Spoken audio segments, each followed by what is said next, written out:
5 time की नमाज करो, उसके बाद हिंदुओं की लड़की उठा के लाओ और उनके साथ कुछ भी करो, ऐसा कहना है बाबा रामदेव का। समझते हैं इस बयान के पीछे कितनी नफरत छुपी है और क्या हो सकता है इस ऐसे बयानों से अंदाजा लगाना मुश्किल है। मैं एम नफीस रशीद, आप देख रहे हैं भारत न्यूज़ 24 से। दोस्तों, कहना और सुनना ये सर्व समाज के लिए अनिवार्य है, पर कहना क्या है और सुनना क्या है ये उससे भी ज्यादा जरूरी है। जिस तरह कहा जाता है कि तुम्हारे समाज के काम कौन सी बातें आएंगी।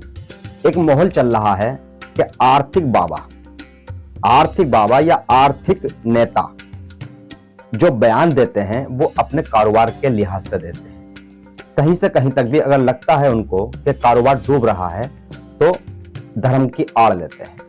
इसी तरह पाखंड करने वाले बाबा भी उसी में शामिल होते हैं। लगातार ये लोग किसी न किसी धर्म को टारगेट करते रहते हैं। मैं नहीं मानता हूं कि इस्लाम धर्म के मानने वालों ने किसी को कभी किसी जमाने में टारगेट किया होगा या नहीं किया, क्योंकि मैं अक्सर पासमानदा और मनुवाद को लेकर बात करता रहता हूं। मैंने देखा है कि मुसलमानों में भी ऐसे धड़े मौजूद हैं जो वक्त वक्त पर प्रोपेगेंडा रचते रहे हैं। पर आज के हालात को देखते हुए जिस तरह के हालात आम जनमानस के लिए पैदा किए जा रहे हैं वे चिंता का विषय है। बाबा रामदेव का राजस्थान के अंदर साफ साफ खुले मंच से मीडिया के सामने ये कहना कि 5 वक्त की नमाज पढ़ते हैं मुसलमान और नमाज पढ़ने के बाद में किसी की भी लड़की को उठा के ले आते हैं और 72 हूरों का लाभ जन्नत में उठाते हैं। कुछ भी करो, 5 वक्त की नमाज पढ़ो, सर पर टोपी लगाओ, मुसलमान जैसे दिखो, दाढ़ी रखो, मुंह चकटाओ और मुसलमान जैसे बन जाओ और किसी भी हिंदू की लड़की उठा के ले आओ। ये ऐसा रामदेव का कहना है। सवाल इस शब्द में बहुत सारे खड़े हो जाते हैं। आइए सुनते हैं पहले रामदेव ने राजस्थान में खुले मंच से क्या कहा। कोई मुसलमान से पूछो थारो धर्म ठीक है, वो कहे कि बस 5 बार नमाज पढ़ो, फिर जो नमाज हो करो, हिंदू की छोरे उठा के लाओ, जो भी पाप करने करो। वो इस्लाम का मतलब नमाज समझते हैं। घने पाप करते हैं हमारे बहुत से मुस्लिम भाई, लेकिन नमाज जरूर पढ़ा मेरे बेटा, क्योंकि उनको यही सिखाएगा बस नमाज पढ़ो, बाकी जो करना है करो। आतंकवादी बन गए घने, बाकी और जितने भी अपराधी घने बन गए, नमाज जरूर पढ़नी, बस इतना ही सिखाओ, नमाज पढ़ो, जो मन में वो करो। ऐसा हिंदू धर्म नहीं है। वो ईसाई क्या सिखाते हैं, बोलो बस वो चर्च में जाओ, मुझे दिन में भी मोमबत्ती जलानी हो जलाओ और ईसा मसीह के सामने खड़े हो जाओ, सारे पाप नष्ट। और उनका स्वर्ग का मतलब है टखने के ऊपर पैजामा पहनो, मूंछ कटवा लो, टोपी पहन लो। ऐसा कोई कुरान कहता है या ऐसा इस्लाम कहता, मैं नहीं कह रहा हूं, लेकिन ऐसा ही कर रहे लोग कि बस फिर तुम्हारी जन्नत में जगह पक्की और जन्नत में क्या मिले, जन्नत में हुर्र मिले और उठे दारू पीने की मिले। ऐसी जन्नत तो जहन्नुम से भी बेकार है। लेकिन फिर भी लोग मुंह कटवा रहे, सिर पर टोपी रख रहे और बस पागलपन है। इस्लाम इस्लाम महान और सारी दुनिया को इस्लाम में तब्दील करना है, लोग इसी चक्कर में पड़े हुए।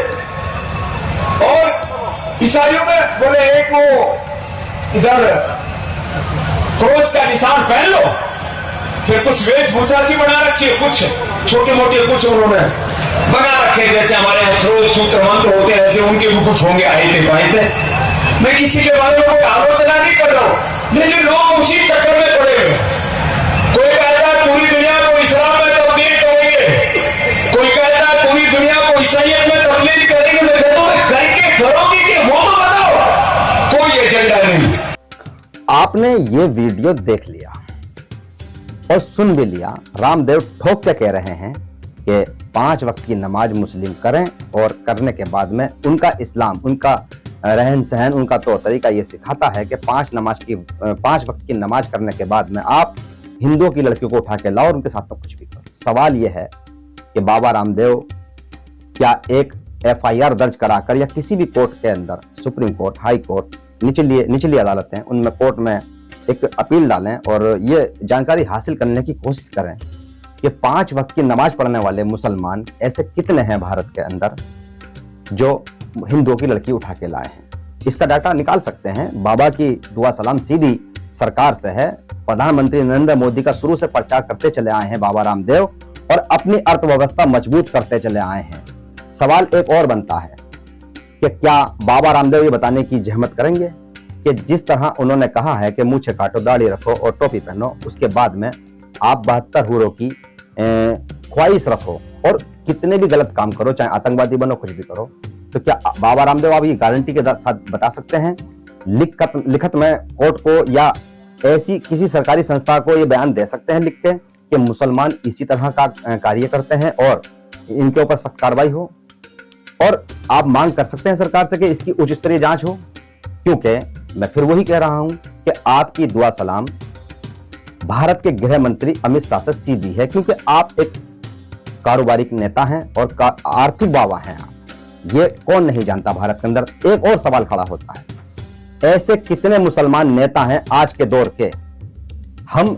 मैं पीछे बात कह चुका हूं एक पीछे कि प्रोपेगेंडा हो सकता है कि मुस्लिम नेताओं ने भी रचा हो, उल्टे सीधे बयान दिए हों। मैं उनका समर्थन नहीं करता हूं, पर मैं जिक्र जरूर कर रहा हूं कि अगर उन्होंने भी दिए होंगे तो वो भी गलत होगा।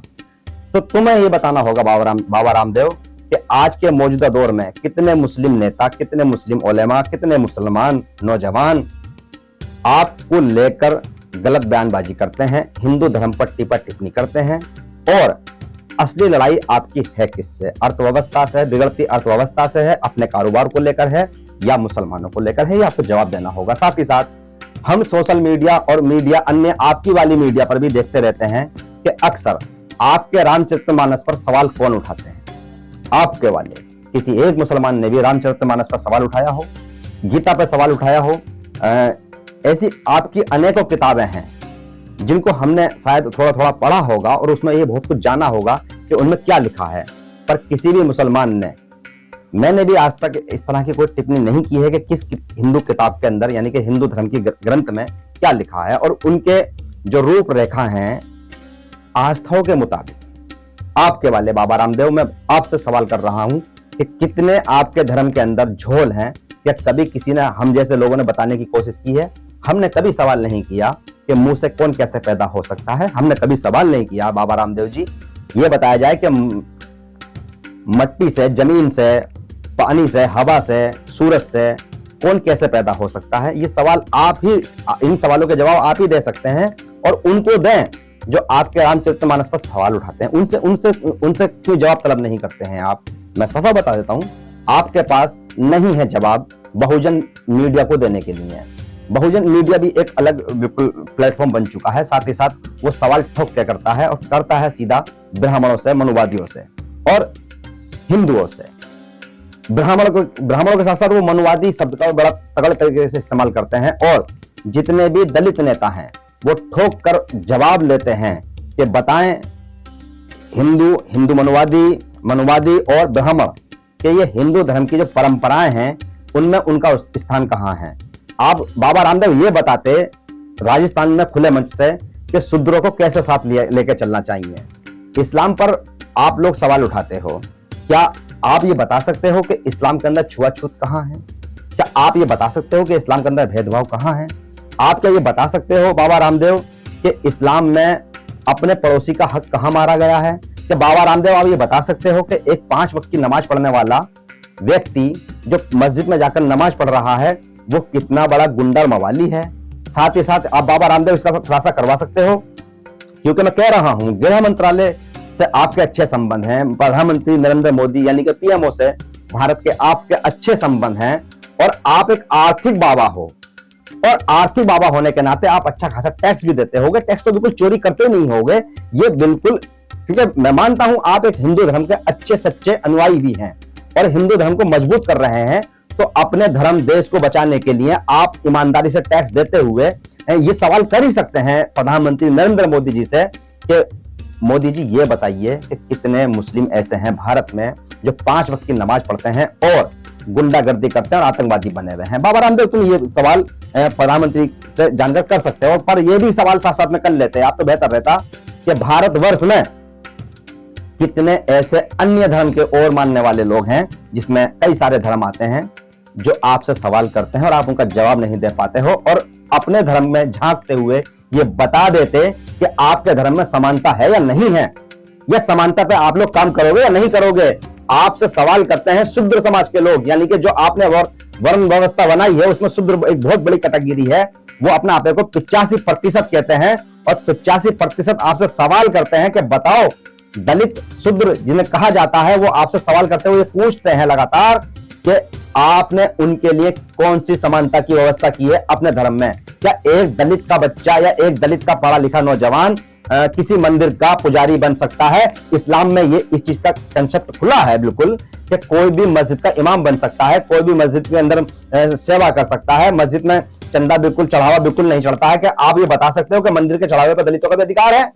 तो कुल मिलाकर तुमको अपने जो गड़े मुर्दे हैं वो उखेड़ने चाहिए, और जो तुम लोगों से गलत हो गया है, ऐसे जैसे पहले अभी हमने अच्छी तरह सुना कि आपने रामचरितमानस के अंदर जो ताड़न का शब्द था उसको शिक्षा में तब्दील किया है, तो बहुत से शब्द अपने तब्दील कर सकते हो बदलाव के तौर पर, क्योंकि ये संविधान अधिकार देता है तुमको कि संविधान में ये छूट है कि अगर तुमसे कोई गलती हो गई है तुम्हारे धर्म में, तुम्हारी आस्था में, तुम्हारे विश्वास में, तो उसमें परिवर्तन करने के बाद में आप अपना सुधार कर सकते हो। तो कुल मिलाकर तुम इस पर काम क्यों नहीं कर रहे हो? पर ना तुमको काम करना नहीं है, तुमको मुसलमानों को टारगेट करने के बाद में अपने कारोबार को हिंदुओं के अंदर कैसे पहुंचाया जाए और हिंदुओं को तुम कैसे बेवकूफ बना सकते हो, ये तुम्हारी मनसा रहती है। तो बाबा रामदेव, मेरे जो छोटे छोटे सवाल हैं इन पर आप थोड़ी सी रोशनी डालेंगे तो हो सकता है कि तुम्हारे धर्म को मानने वाले और तुम्हें मानने वाले लोग मुनाफे में यानी कि ना फायदे में पहुंच जाएं और उनकी व्यवस्था अच्छी हो जाए। क्योंकि मैं इतना जान रहा हूं, अगर सिलेंडर मुसलमान को महंगा मिल रहा है, पेट्रोल मुसलमान को महंगा मिल रहा है, जितनी भी महंगाई मुसलमान के लिए बढ़ रही है, तो हो सकता है हिंदू भी इसमें थोड़ा सा आगे बढ़ रहा हो। क्योंकि लगता नहीं है ऐसा हमें कि पेट्रोल पंप मुसलमान के लिए अलग और हिंदू के लिए अलग, गैस एजेंसी मुसलमान के लिए अलग और हिंदू के लिए अलग होती हो। अगर ऐसा भी हो सकता है तो करके देख लो, हो सकता है अंदर खाते तुमने कर रखा हो, पर खुल्लम खुल्ला बता तो दो कम से कम उन लोगों को जो आप ही के धर्म में यानी के शूद्र हैं, दलित हैं। मैं एम नफीस रशीद, आप देख रहे थे भारत न्यूज़ 247।